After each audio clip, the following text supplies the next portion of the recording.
keep them up at night.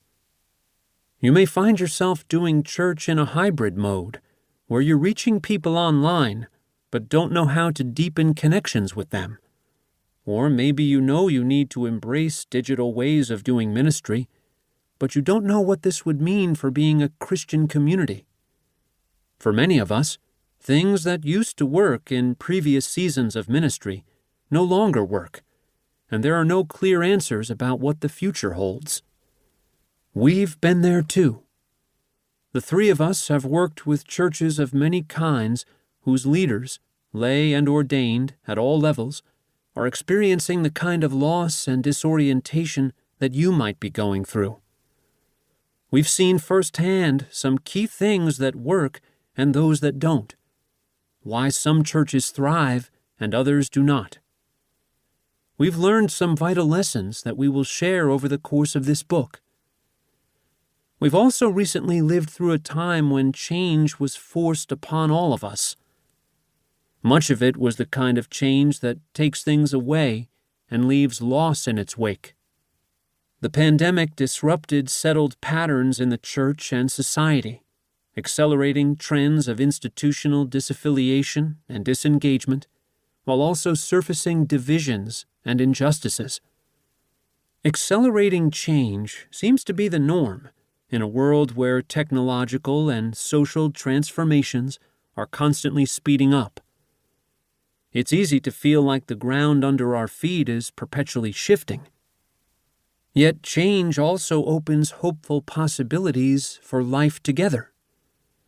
As we navigate new ways of being the church, we don't want to lose what is precious and transcendent. For Christians, this is the good news of God's love for the world in Jesus. The power of God's promises anchors us even amid tumultuous seas.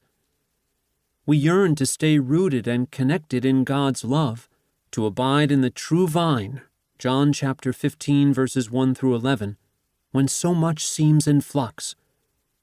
In a world of constant innovation, how can we stay focused and true to our callings and offer a counter-cultural witness? This is the work of faithful innovation, learning new ways to embody Christian identity and purpose in a changing context. It includes listening to God, one another, and our neighbors, trying experiments that lead us into new ways of thinking, and reflecting on what we've learned as we tell stories about God's movement in our congregations and communities. It's about adopting practices and habits that allow the treasures of the Christian faith to speak afresh today.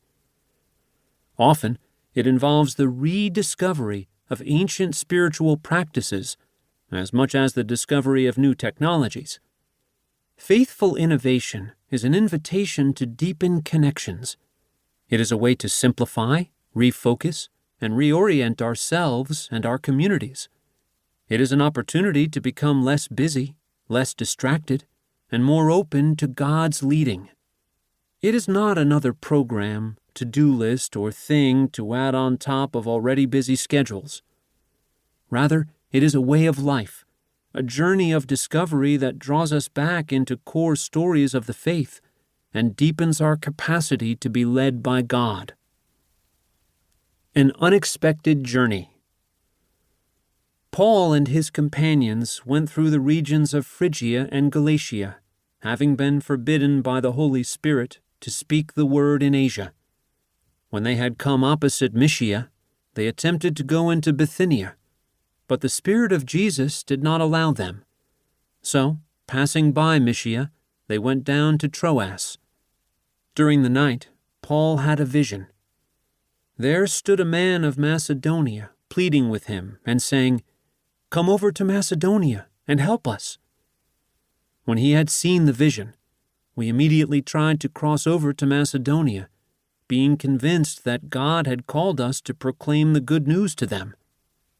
We therefore set sail from Troas and took a straight course to Samothrace, the following day to Neapolis, and from there to Philippi, which is a leading city of the district of Macedonia and a Roman colony. We remained in this city for some days,